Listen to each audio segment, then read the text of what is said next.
Hello， Hello，大家好，歡迎大家嚟到今個星期嘅 Show Talk，我係蘇法德，我係朱法玲。大家好。咁今個星期咧，我哋想同大家分享平安符。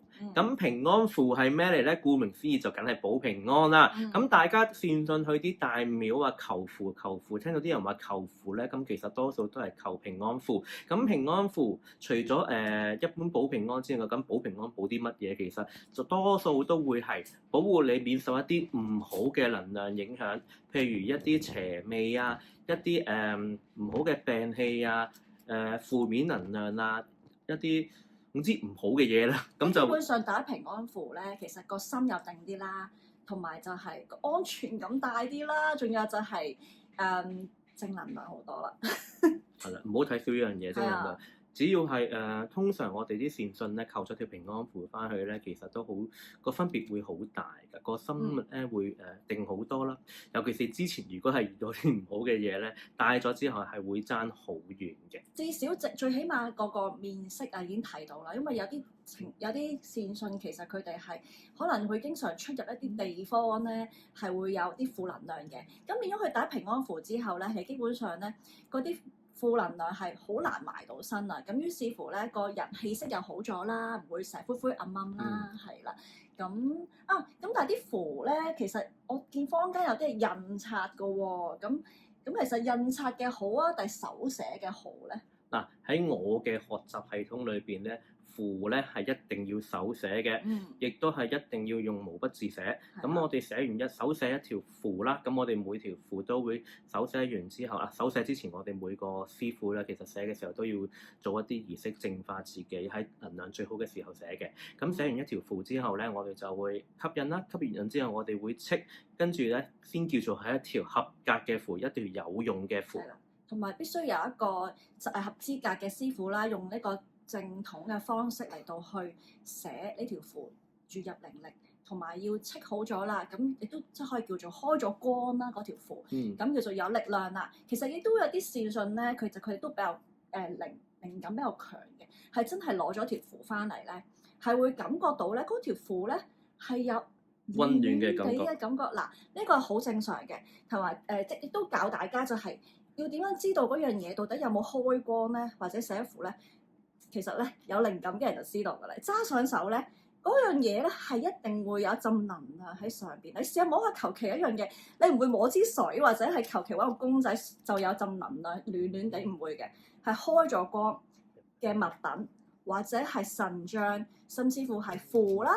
咁開咗光嘅時候先會有呢陣能量嘅，係啦。甚至乎有啲人係會睇到即係都感覺到或者睇到咁樣嘅，係啦。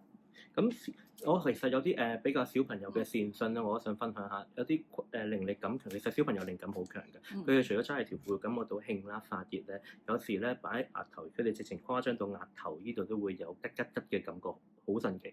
冇錯，呢個就係最容易分辨到嗰樣嘢究竟係有冇正嘅能量嘅咧，究竟係咪真係 work 嘅咧？係啦，咁當然咧，我都會有啲古仔分享一下啦，咁俾大家去知道究竟原來係咁樣嘅喎，原來咁有效嘅喎，係啦。咁今日我哋想同大家分享兩個古仔，一個古仔咧就係我一個好舊，係咪好舊咧？一個以前跟我嘅學生，咁我個學生咧跟我學咗10幾20年前跟我學啦，咁之後咁當然中間就停咗冇聯絡，咁就好彩大家都仲有 Facebook 嗰啲聯繫咧，咁佢翻工嘅去咗一笪地方翻工咧，嗰度就個氣場比較差，咁佢翻到去嘅時候咧就會成日瞌眼瞓啦，去廁所又驚啊，跟住個個都烏眉瞌睡啊，做極運動都唔好啊，跟住係啦，總之噏到嗰啲差都係嗰啲差啦。基本上佢哋個 office 裏邊咧有啲係學過下法或者係敏感嘅人士都知道，其實嗰間 office 其實有啲唔好嘅能量啦。係啦，都知道嘅，亦都其實佢哋都有嘗試過係用自己嘅方法去落保護也好咁樣啦。咁好彩咧，咁呢位女士咧就揾到佢上網有一日失驚無神咧，仲有佢哋呢啲年紀後生仔其實唔上 Facebook 噶啦，Facebook 通常都係啲老坑豬嘅。佢係真係好神奇喎！佢唔上 Facebook 嘅喎，但係咧又無端端有一次咧，俾佢就係無端端上開 Facebook。Facebook 咧，就彈咗阿蘇 Sir 嗰啲嘅廣告啊，啲 post 出嚟嘅。咁呢個都係一個緣分啦，係啦。咁佢就去都好啊，揾下蘇 Sir 咁樣咯，係啦。咁係咯，之後點樣樣咧？咁跟住佢就咧求咗嚟我呢度啦，就求咗一條平安符嘅啫，我冇幫佢做過任何嘢，冇幫佢潔淨啊，冇幫佢做任何法事，淨係一條平安符。係因為你係完全係唔 sell 嘢㗎，你係一個唔識 sell 嘢嘅師傅嚟嘅，即係基本上線上嚟到咧你要乜嘅，我哋就俾乜你啦，就係咁樣啦。咁呢條平安符佢帶咗翻公司度咧，咁佢同我哋匯報翻，其實爭好遠啊！係喎，佢同我哋講翻咧，就係因為我哋都會跟進翻嘅人。咁其實阿法德師傅係會自己去跟進翻，問下個線訊最近點樣樣啊？係啦，咁佢都講翻咧，就係佢見到自己咧係，即係佢自己感覺到自己好精神嘅，咁就好似感覺上自己好似喺個結界咁樣啦。佢好精神，但係佢周圍嗰啲同事依然同以前一樣都係好攰嘅。係啦，同埋佢會紅光滿面啲咯。係啦，咁其實佢睇到嗰個分別更加大咯，更加明顯嘅，係好似隔咗條鴻溝咁樣同嗰班人。係啦，咁佢自己都開心啊，後期都攞完平安符之後咧，見咁有效咧，同埋佢都自己越嚟越順利啊，越嚟越係啦，因為冇負能量啊嘛，咁跟住都有去求其他嘢嘅。係啦，咁呢啲另外一個古仔啦。咁呢個古仔就輕鬆啲，就冇乜恐怖，其實都有啲恐怖嘢，不過就見唔到、聽唔到，咁就當解決咗啦。太神化嘅嘢咧，就唔想喺度講啦。好啦，咁咧，今日嘅戲肉啦，都有啲神奇嘅嘢講翻嘅。咁咧，我都問過事主啦，喂，可唔可以將你個呢個第二個古仔啊，講緊第二個古仔啦嚇。咁可唔可以將你個錄音檔，即係個聲音檔咧，可以分享俾大家睇佢 OK？咁我就會陣間開一開佢個 message 俾大家聽嘅。咁咧講翻啦，試完咧，咁呢個事主咧，其實就係我嘅學生啦，就唔係佢學生啦。咁呢個我學生咧，佢就本身係一個靈感都幾強嘅一個少年啦，係啦。咁佢就喺臨出發前咧，其實本身已經1年前求咗一個比較低級少少嘅平安符，我哋叫做平安八卦仔啦，八卦仔。咁咧佢都知道差唔多夠期，因為其實留意翻咧符啊各樣嗰啲，我哋都係1年效用啦，係啦，唔係好似電池咁係啦，因為呢個要叉電啦，其實係要咁就唔係保終身嘅，係啦，唔係100年嘅都得嘅。咁咧跟住佢就話Miss Chu 可唔可以咧開一個最勁嘅平安符俾我，因為咧一個星期度咧就要去澳洲讀書啦咁樣。咁我好，我盡快就整俾你啦，因為急單我哋都接嘅，但係一定要講明啦，同埋一定都要就一就時間。咁咧因為寫符係要係啦，寫符要時間，同埋都即係都有個 list 都要跟翻個次序啦嚇。咁但係佢急單我都盡快俾佢啦。咁佢攞咗個符之後咧，咁就好快脆就去咗澳洲啦。咁去澳洲咧，咁其實我相信佢應該開始唔係即刻入住嗰間屋企。嗰個好似我哋以為後邊係 apartment 嚟㗎。係啦，一個好大嘅 apartment 啦，好啦。咁咧佢應該係第1晚定第2晚瞓覺。嗱，咁我先講一講，佢攞咗平安符㗎啦。咁個平安符唔係更新嘅，係啦。但係我都講咗俾你聽咧，其實最好就更新嘅，係啦。咁最好就係當一條頸鏈帶咯，或者係嗰啲淘寶買一個嗰啲符管咁樣，咁啊可以好更新咁樣，呢個安全一定係最強嘅。咁但係咧嗰條符咧，留意翻一個重點嚟㗎，嗰條符咧係離開佢咧係10幾米嘅，係啦。咁嗰晚咧，咁佢就如常地瞓覺啦，應該都係第1晚、第2晚嚟嘅啫。咁佢咧就覺得有啲唔妥喎。嗰條符係擺咗喺銀包嘅廳，咁佢喺房瞓覺。係啦，咁佢覺得個心跳得好快，好唔舒服。咁然後佢係感覺到咧，有一隻好惡嘅嘢咧，就行埋咗佢個身邊嘅。咁咧然之後佢係感覺到佢係對佢係有攻擊性嘅。咁呢個咧就到個重點啦。咁佢咧有一分鐘啫，就因為好彩佢條符喺10幾米，有1分鐘喐唔到。但係當佢一喐到嘅時候，即刻咧就揾我啦，求救係啦。咁呢個可以俾你聽翻個 message。嗱，我哋係經過線訊嘅同意我哋先會播嘅，係啦。真係好好彩啊，大佬！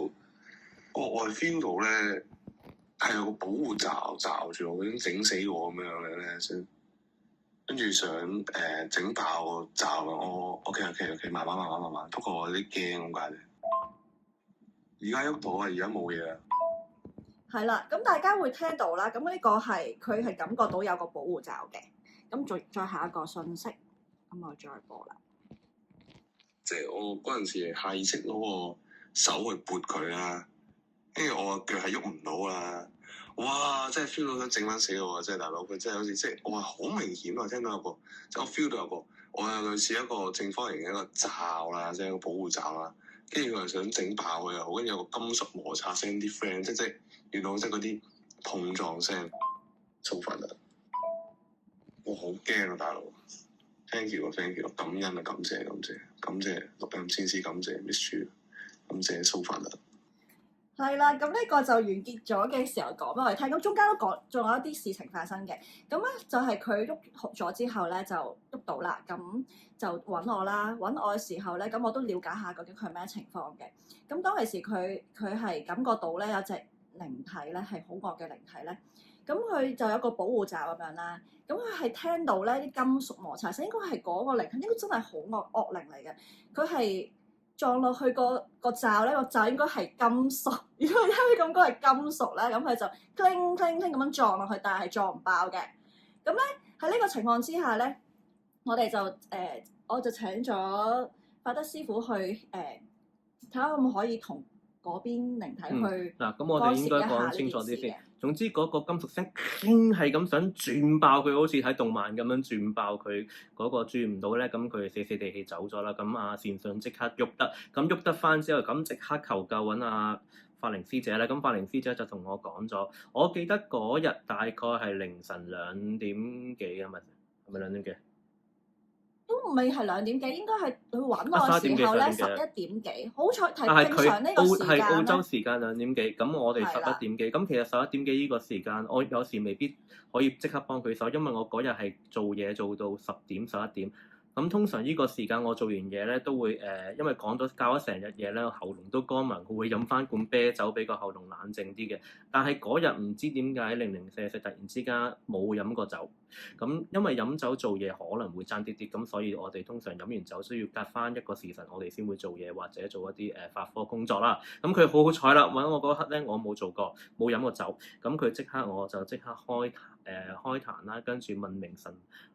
問咗我哋嘅祖師爺，我哋可以做啲乜？咁我就幫佢即刻做咗啲嘢，咁就做咗啲嘢啦。總之就令到佢嗰一刻同埋之後咧，都唔會再受到嗰邊嘅靈體騷擾影響。係啦，即係其實可以咧隔空啦，係跨越呢個國界，係啦，跨越呢個嘅呢個距離咁樣去做到呢樣嘢嘅，係唔需要親身。咁啊同咗嗰邊係啦。就交涉咗啲嘢啦，咁啊係啦，咁當然係經過神仙法主去代做呢樣嘢啦，係啦，咁就同咗嗰邊係啦，咁嗰邊就唔會再搞佢啦。咁而家事隔都1個幾月啦，咁都有 keep 住都同佢 follow up 緊呢件事咧，咁佢 OK 啊，佢完全冇問題嘅，所以都佢好好添。咁不過有外傳㗎嘛？你講埋個外傳啊！等陣先，所以但係咧，自此之後咧，佢就將條符咧完全更新啦嚇，應該係跟住個身啦，咁就係咁啊！咁個保護性應該係最強嘅啦，就會係啦。咁當然你如果真係一個唔覺意真係放喺10幾米咧，呢件事我話俾大家聽，原來都得嘅，個保護罩一樣保護到你嘅，係啦。咁咧個外傳就係咩咧？咁喂等陣先，阿事主個朋友會唔會聽㗎？我唔理啦，咁啊，等先嗱，我諗佢應該唔會估到嘅，係啦。等先，你講咗澳洲喎，係咩？係啊，你爆咗。等先，希望事主個朋友冇乜機會聽到，但係都如果聽到都好事嚟嘅。其實我就即係咁啊，阿事主就問其實可唔可以講俾朋友聽？因為個朋友仔就係喺呢件事發生，即係呢個靈體襲擊事件發生之後咧。嘅大概半個月後就會一齊住嘅，咁我就話咁其實我如果個朋友冇感覺嘅，咁就由佢咯，唔好話俾佢聽，唔好嚇佢啦。即係我哋個立場就係事主求救啦，我哋先至會去做嘢咯，係啦，就唔會話主動同佢講，喂，你有靈體啊，哇，你出事啦嚇，咁樣就唔會嘅。咁即係我同佢講咗啦，除非你朋友覺得自己咧有啲咩唔妥嘅，例如係我都講俾你聽啲咩特徵，講俾你聽我唔知喺信息度，你發現有呢啲特徵嘅，咁你再同我哋講啦，係咯，先但都唔會主動出手㗎，其實係希望。係咯，佢有朝一日自己係啦，自己明白有問題。要講重點啦，快啲講重點啦。嚇，咁就最近咧，阿事主就有問題問啦，就話佢離開咗間屋2日幾日啦。咁佢個朋友咧就發燒喎，同埋頭痛。咁佢就問我點算？我話咁我哋當然都會。係啦，問一問祖師爺究竟係發生咩事啦？咁就問咗，其實係同靈界有關嘅。咁我都唔可以太直接講。咁但係我同事主講咧，就話咁啦，你個朋友因為你唔喺屋企，咁個保護罩唔到佢，咁所以都冇辦法。咁所以就會發生呢個情況啦。咁我就唔講得咁白啦。咁佢自己知咧，我諗佢都唔會嚇佢朋友，唔會講俾朋友聽嘅。係啦，即係如果，但係佢朋友發現先啦，係咯，就係咁咯。咁就祝佢朋友好運喺度。咁今日分享2個故仔就嚟到依度啦。